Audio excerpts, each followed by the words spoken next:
You avoided me. Why?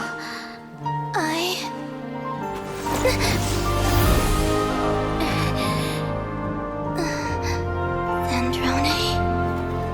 So, Sandrone is officially here, and her stellar conduct reactions are rewriting the rules of the meta. In today's video, I'm going to do a deep dive comprehensive comparison of C0, C1, and C2 Sandrone's constellations. But before you pull out your wallet for her early constellations, we need to answer two critical questions.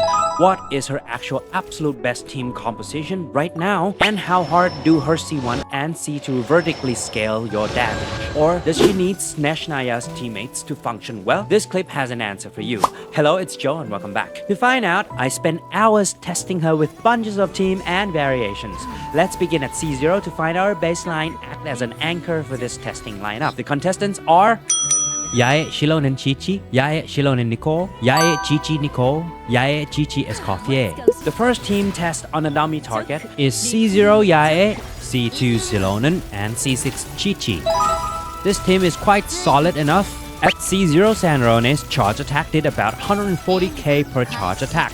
Her personal damage is around 1.7 million damage, and team's DPS is at 100k. The second team swapped out Chi-Chi and put Nicole in.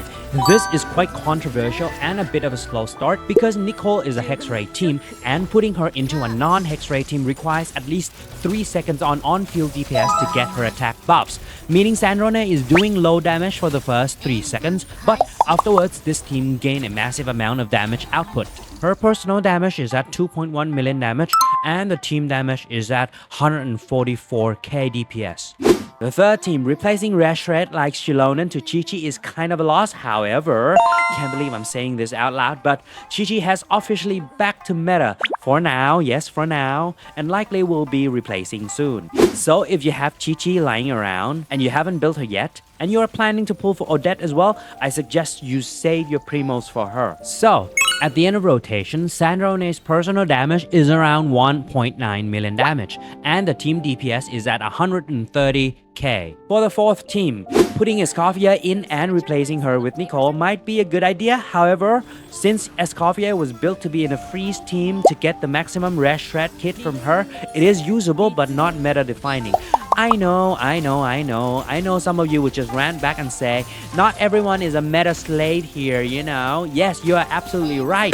Now I'm yapping too much, let's get back. So, her personal damage is at 1.3 million damage and the team DPS is at 100k. By far, this is the worst among all the teams tested, but don't worry, still great though. After testing the consistency, rotation, flow, and raw damage ceilings of our 4 variants, we have an undisputed winner. The absolute best team as of right now is Team 2, Sandrone, Yae, Miko, Shilonen, and Nicole, preferably C2. The combination of Shilonen's massive resistance shred alongside Nicole's attack buffs create the perfect storm for Sandrone's hyper carry scaling, completely leaving the new buffed Chi-Chi or the alternative setups in the dust. So, for the rest of this constellation breakdown, this is the premium squad we are using to push Sandrone's to her absolute limits. Here is Sandrone's team versus some of the overworld bosses.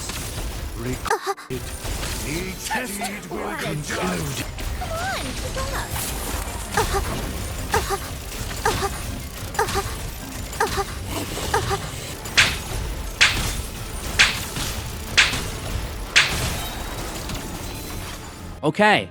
Let's start at base camp. C0 Sandrone paired with C1 Yae Miko, C2 Shilonen, and C2 Nicole. So if you are worried that she feels incomplete at C0, don't be. In this specific configuration, this team sits at a massive damage output, Rash Shred from Shilonen, and attack buffer from Nicole. With C1 Yae gives 50% electro damage and stellar conduct damage bonus. And Sandrone did 2.37 million damage and the DPS is at 166,000, which is roughly 20k DPS increase or overall about 300k raw damage increase. Next is the overworld boss test within the team.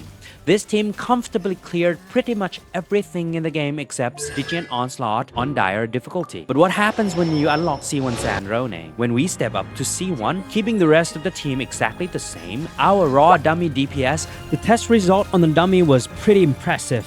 Longer rotation from Sandrone and distinctive noticeable. However, you might think C1 is a skip. Well, kind of, but C1 totally changed her playstyle from 3 big-ass lasers to a total of 6 big-ass lasers. Her quality of life is a massive gain here. In actual practice, C1 alters your gameplay flow. The rotation becomes noticeably longer, giving you sustained field presence to maximize her amplified scaling. What I mean is these stacks. Where the Constellations truly shines isn't on a single target boss, it's a multi-target scenarios.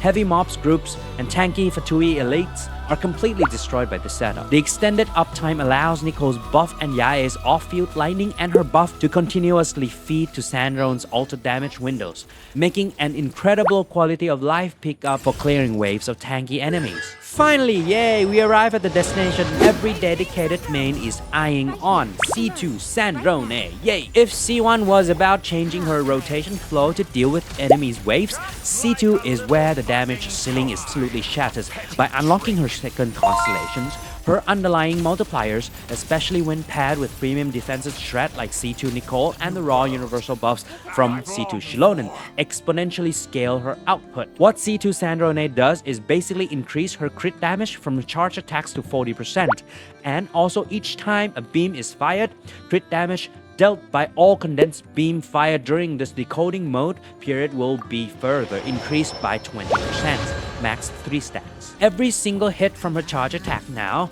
feels like a mini nuke. If you want the absolute highest vertical investment scaling for this team, where rotation stops mattering because everything dies in just a few seconds, C2 is the premier stopping point. As the rotation is longer and coming to an end, her personal damage did absurdly strong at 4.2 million damage, while the team DPS is at 169,000. Well, finally we've come to the last section, my opinion and my outtakes. For most players, C0 Sandrone is plenty enough. If you are a casual player or love fast-paced quick swap play game style, C0 is fully functional and arguably has the most satisfying snappy rotation for daily play for boss farming. Pulling for C1 is for the players who wants a better performance in heavy wave contents and a better quality of life, giving you that extra flexibility even if the raw single target cheat DPS change looks small. But if you have the budget and want to turn Sandrone into unstoppable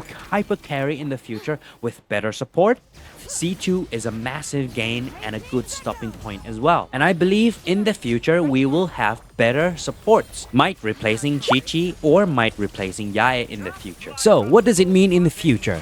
As of now, Sandrone's team looks a little incomplete to be honest, and if you want to know more about the psychology trap Hoyo is cooking, please check out this video right here or find it down below in the link description. Recently, Hoyo just dropped a marketing drip for Odette and Alyosha, and they seem to be working well with the new reactions like Stellar Conduct or Stellar Swirl.